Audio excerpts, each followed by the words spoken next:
Ассаламу алейкум туғандар, қандайсыздар? Назарыңыздарда қайрадан эле базар жоқ каналы. Бүгін 16 октябрь 2022 жыл мен Чүй областы, Панфилов району Чалдавар айылында жүрөм туғандар. Ошол жақтан бир сатылуучу үй бар экен, ошол жөнүндө силерге маалымат берейин деген. Азыр мен турган жер Чалдавардын центральный трассасы, Ленина көчөсүнүн жээгинде, же болбосо Ленина Ташкентская көчөсүнүн кесилишинде турам. Сатылуучу үй ошол жерден Ташкентская көчөсү менен түштүктү карай бир аз басып барып, Байсейит көчөсүнөн оң тарапка бурулганда 100-150 метрдей аралыкта жайгашкан тугандар. Анан бул жерде мынакей кафе Жумагул дейт, бир аз ылдыйракта мектеп, садик, ФАП баары сатылуучу үйүбүзгө өтө эле жакын жерде жайгашкан. Жана ошондой эле сиздер шаарга жолго чыксаңыздар, бул трассага бат эле чыгып келе аласыздар. Маршруткадан же шаардан келсеңиздер бат эле үйгө барып кала алат экенсиздер тугандар. Чоң трассага деле үйүбүз жакын болуп калат. Анда эмесе мен сатылуучуга карай жол алдым тугандар. Сиздер лайктан басып өз оюңуздарды комментарийге жазып туруңуздар. Мынакей тугандар, келүү жолун түшүндүргөнчө бүгүнкү чыгарышта сатылуучу үйгө да жетип келип калдым. Бул мынакей үйүбүздүн көчө тарабы. Чыгыш чек арабыз тугандар. Бул жактагы кызыл шифрдан башталат. Кошунанын дубалынын түбүнөн. Батыш чек арабыз бул кошунанын заборуна чейин болуп калат тугандар. Окей. Бул көчө тараптагы бул курулушка даяр болуп калган теректер деле сиздерге караштуу.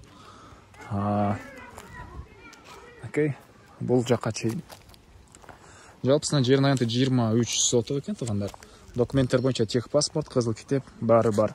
Анан видеонун башында айткандай эле мектеп, садик, ФАП, чоң трасса бул жерде жакын эле жерде жайгашкан.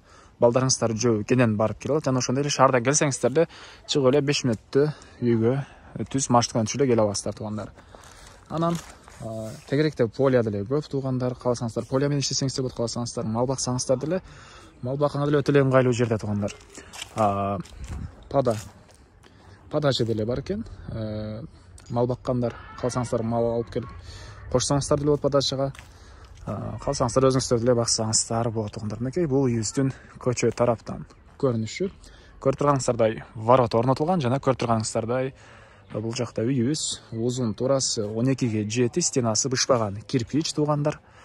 Жердин аянты 23 соток. Анан техпаспорт, кызыл китеп баары бар. Суу, свет бар экен, отопление, паровое отопление, көмүр менен иштеген котел менен үйдү жылытат. Окей. Киргенде бул жактан кенен жер 3-4 машина кенен баткадай көрүнөт. Бул үйүбүздүн чыгыш тарабы тугандар. Бул жакта мындай навестер, бул жагында тандыр очок, ал жагында дагы склад сыяктуу навес, ал жагында сенебал сыяктуу навес бар экен тугандар, чөп жыйганга. Жана бул жагында мал сарай. Анан түзөтсөңүздөр алды тарабы чоң огород. Жерибиз 23 соток. Кенен алды тарабында жер жемиш жана бак экенге жерлер бар тугандар. Бул жакта өрүк, жаңак көптөгөн бактар деле бар. Ушундай. Эми сиздерге бул чоң үйүбүздүн ички тарабын көрсөтөйүн, андан соң коросуна чыгып да бул жактагы калган маалыматтарды бир чекенен берем. Мынакей бул үйүбүздүн негизги кирүүчү эшиги. Мына ушундай эшиктер орнотулган.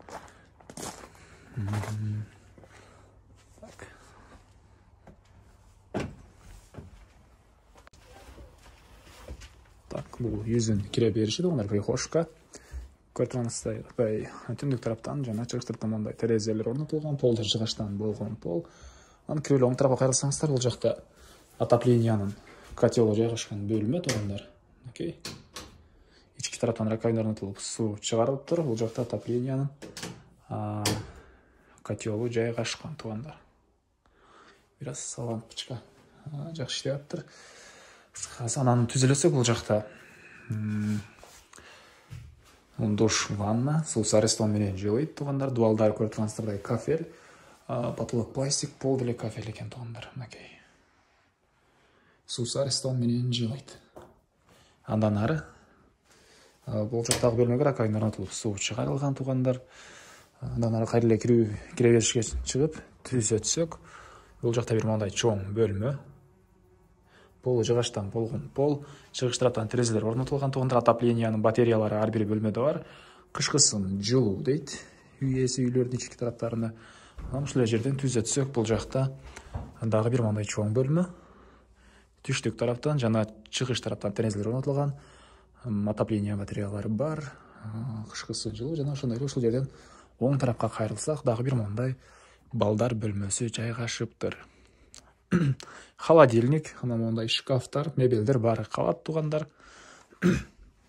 Анын баары калат экен. Бул бөлмөбүздүн түштүк тарабынан туугандар терезе орнотулган. Эми андан ары кайра эле бул чоң бөлмөгө чыгып сол тарапка кайрылсак, бул жакта дагы бир бөлмө мынакей туугандар. Батыш тараптан терезе орнотулган, отопление батареялар деле бар. Мына ушундай пол жыгачтан болгон пол. Эми корбосуна чыгып калган маалыматтарды берейин. Мен Кайрылдын корбосундамын туугандар. Эми андан ары бул жакта мал сарай. Туугандар, анан айта кетчү нерсе, эртең менен жана айткандай эле бул жерден малчы подачылар малды багымдатынан кийин айдап кетишип, асырдан кийин ала келишет экен. Калсаңыздар ошентип мал менен деле алектенсеңиздер болот. Анан сүттү деле өздөрү машина менен келип ушул жерден алып кетишет туугандар. Мына ушундай. Эми бул жакта көрүп турганыңыздардай мал сарай. Окей. Анан бул жакта мондай сене бал бар экен туугандар. Бул жакта мондай сене бал бар экен.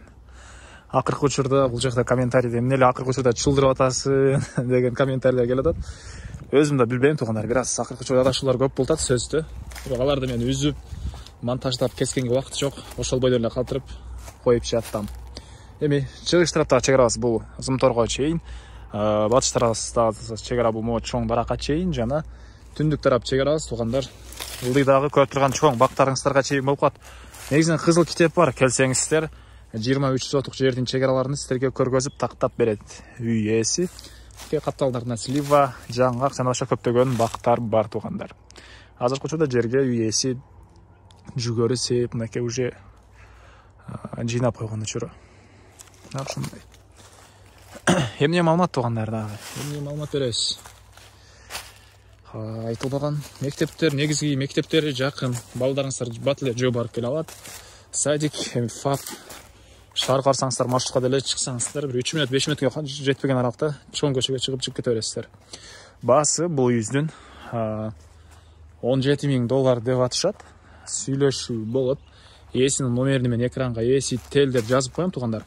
Звонок кылып сүйлөшүп көрүңүздөр, сүйлөшүү болот. Анан достор менен, группалар менен бул видеону бөлүшсөңүздөр, сиздер мага үй ээсине жана кимде бирөө ушул сыяктуу үй издеген болсо, ошол адамга чоң жардам берген болосуздар. Анда эмесе мен сиздер менен коштошом, кийинки чыгышка чейин туугандар, саламатта калыңыздар.